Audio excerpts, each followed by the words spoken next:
programme vous est offert par Illico Cash.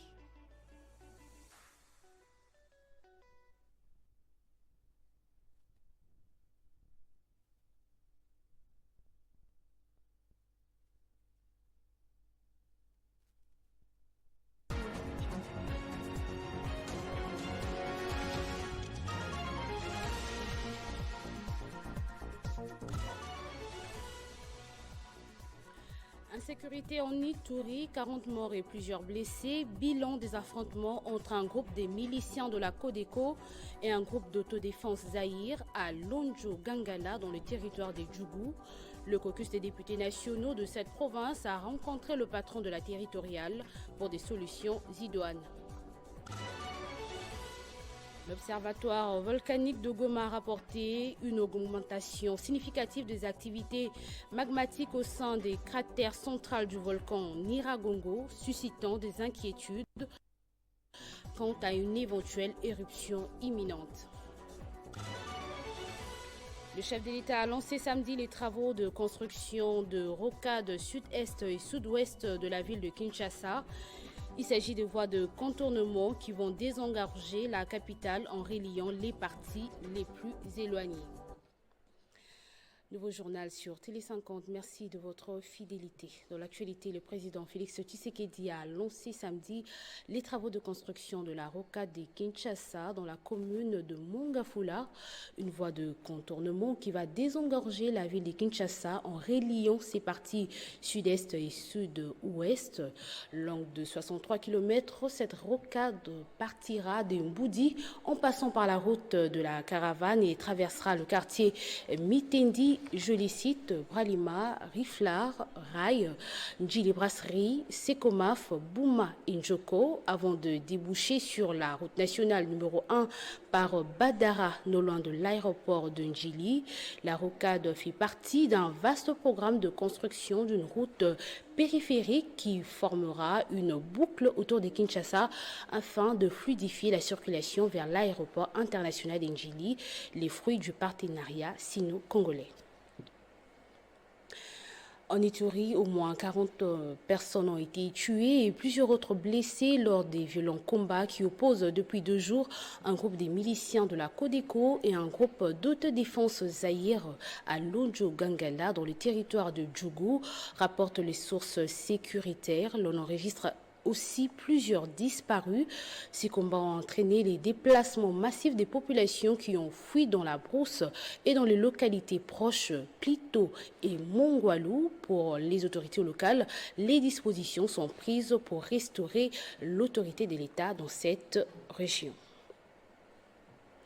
Et justement, au rapport avec cette insécurité, le vice-premier ministre de l'Intérieur et Sécurité, Décentralisation et des Affaires coutumières, Jacquemin Chabani, a reçu le caucus des députés nationaux de cette province. Ils ont présenté au chef de la territoriale la problématique sécuritaire que la province de l'Ituri rencontre, tout en sollicitant plus d'implication de la part de l'exécutif pour résoudre cette situation.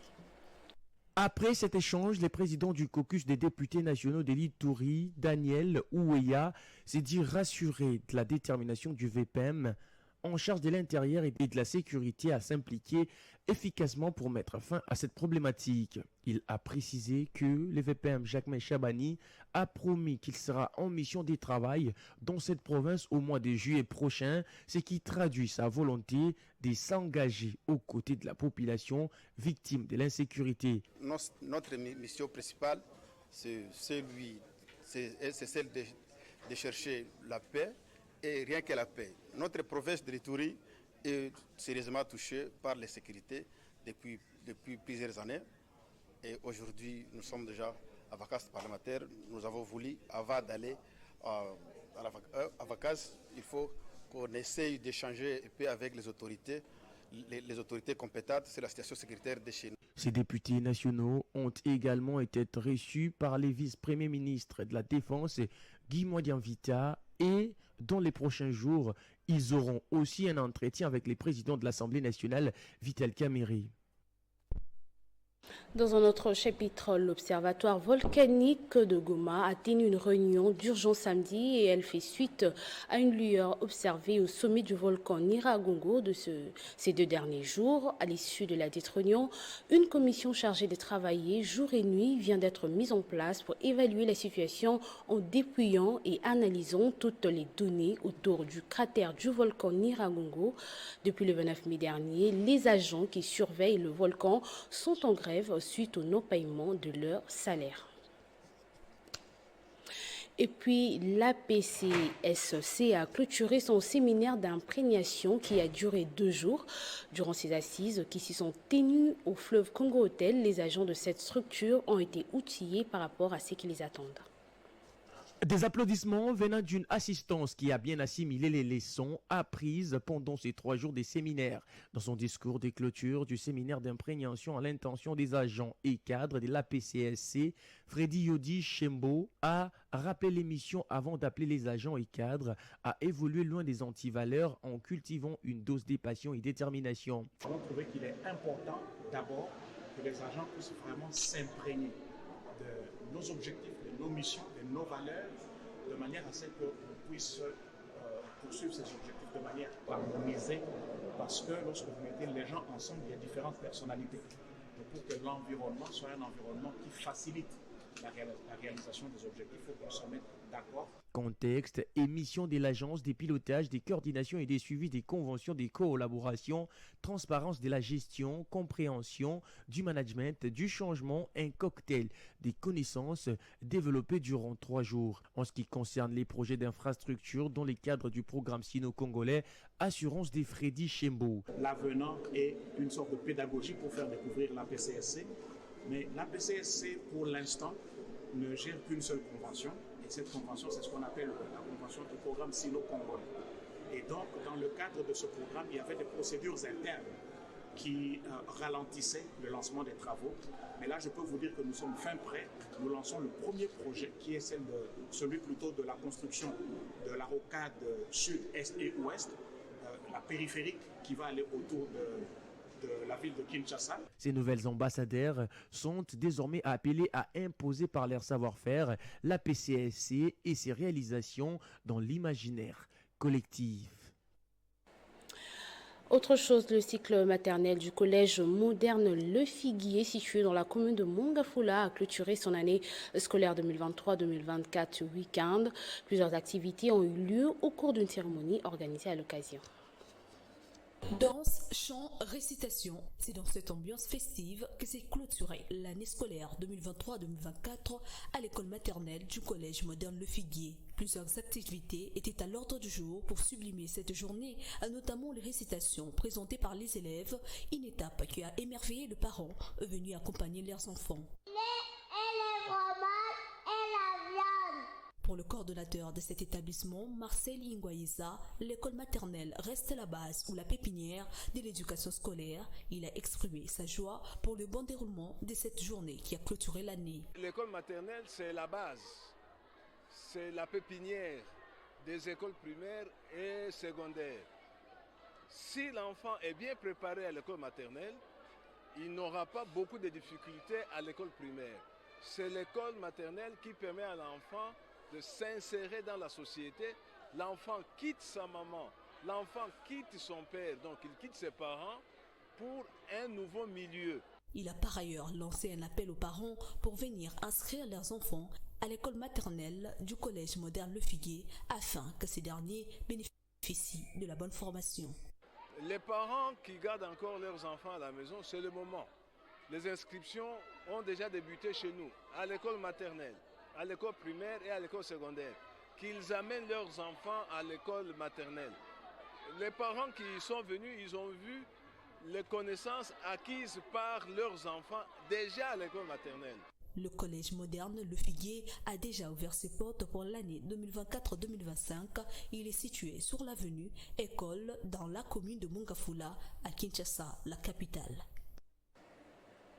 Parlons à présent du département de droit public interne de la faculté de droit de l'Université de Kinshasa qui a organisé une conférence débat samedi dernier en hommage aux professeurs Victor Jean-Claude Ndjelo et Augustin Kitete Kikumba au chapiteau du plateau sous les thèmes regard croisé sur l'objet du droit constitutionnel.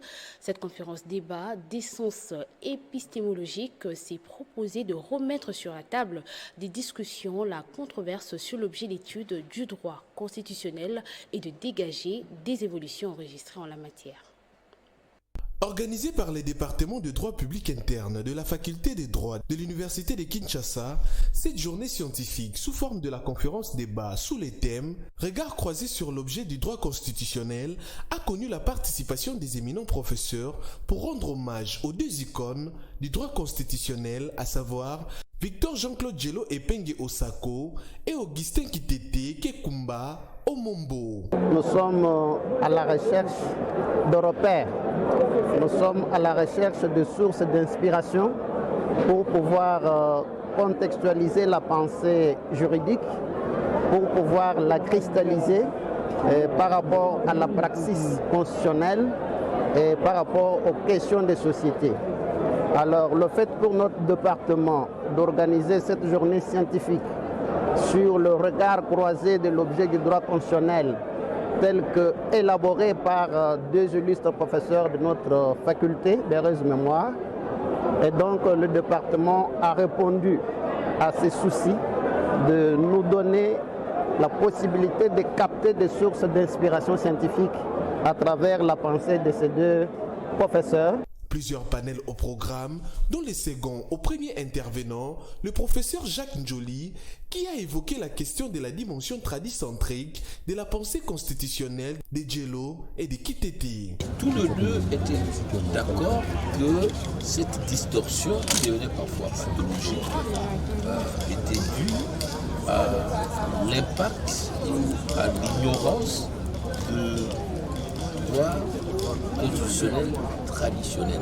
Le jeu des questions-réponses pour la lumière sur toutes les thématiques abordées. À travers cette activité, le département de droit public interne aimerait proposer à la communauté universitaire des modèles à suivre en matière de recherche et d'enseignement en droit constitutionnel.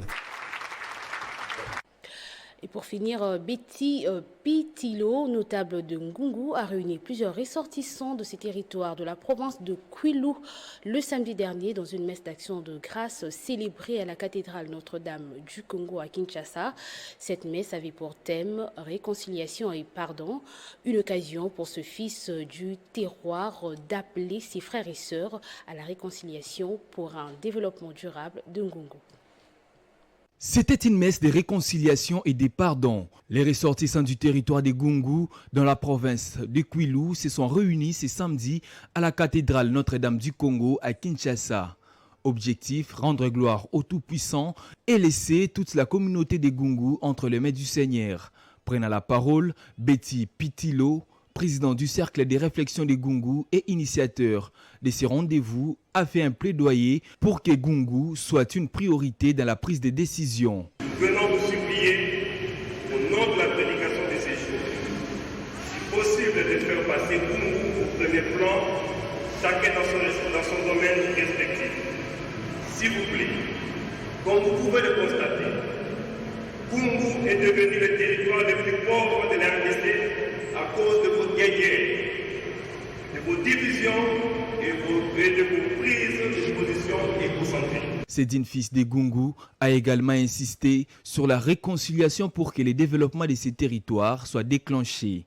Je nous propose, si possible, que chacun de vous estime et considère comme affaire de premier rang pour l'unité et le développement de vous. Sortir notre population à la misère totale dont elle s'est vue aujourd'hui.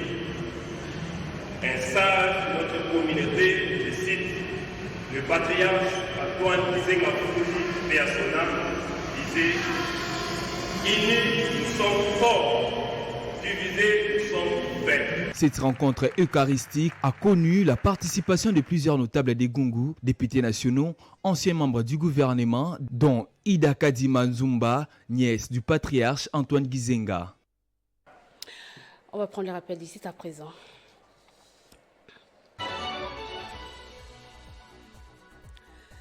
Insécurité en Ituri, 40 morts et plusieurs blessés. Bilan des affrontements entre un groupe des miliciens de la Codeco et un groupe d'autodéfense Zaïre à Lonjo Gangala dans le territoire de Djougou. Le caucus des députés nationaux de cette province a rencontré le patron de la territoriale pour des solutions idoines. L'Observatoire volcanique de Goma a rapporté une augmentation significative de l'activité magmatique au sein du cratère central du volcan Nyiragongo, suscitant des inquiétudes quant à une éventuelle éruption imminente. Le chef de l'État a lancé samedi les travaux de construction de la rocade sud-est et sud-ouest de la ville de Kinshasa. Il s'agit de voies de contournement qui vont désengorger la capitale en reliant ses parties les plus éloignées. Et c'est par ici que se referme complètement ce journal. Merci de votre attention soutenue, Madame, Messieurs. Votre fidélité nous honore.